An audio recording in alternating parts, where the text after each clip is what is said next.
makounteran. Ito naman technique nito, nakadepende sa gumamit ng technique.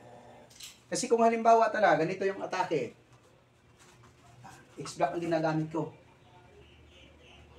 Ito kasi babad. At saka ito, pag ang counter nito, minsan tutulak to. Yan. Tapos ibibira na dito sa akin yan. Yan yung counter, tulak mo. Yan. Tulak. Saksak. Pwede naman akong uulit yan eh. Kung pinapaling ito, di ba ito? Yan.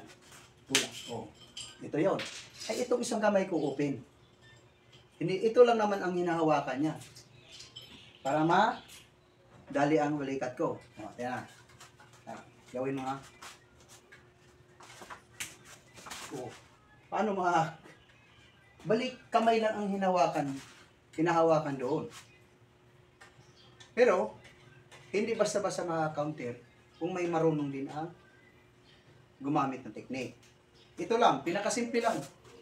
Para pakita ko sa inyo kung paano hindi basta-basta counter sa ganitong X-block. Dito na yung isang kamay ko. Hiwalay na yan pagdating sa pag-receive.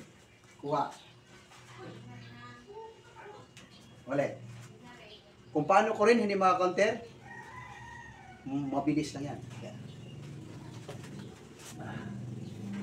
Pag inatras ko to, trying ko to, yan yung mga dapat na ang isang technique dapat hindi natin pwedeng maliitin, hindi na pwedeng sabihin na napakadali lang. Bawat isang technique napakahirap, paulit-ulit ng pinag-aaralan, pero napakadaling ibabas yan. Sabihin na walang kwentang technique yan. Pero nakadepende yan sa gumagamit ng technique, nakadepende yan sa nagre-receive, depende rin yan sa pag-aatake ng isang ganito pag-atake. Nakadepende yan. Kasi ang isang nagre-receiver ng technique na nag-a-adjust din yun eh. Kaya nga yung pag-aaral ng martial art at saka mag-aaral ng isang technique paulit-ulit yan. Hindi po sabihin na isang basis lang na pinag-aralan. Ito papakita ko yung finishing doon sa kaninang may tulak dito. Ito pinakita ko na itong finishing ito. Pinakilaglag.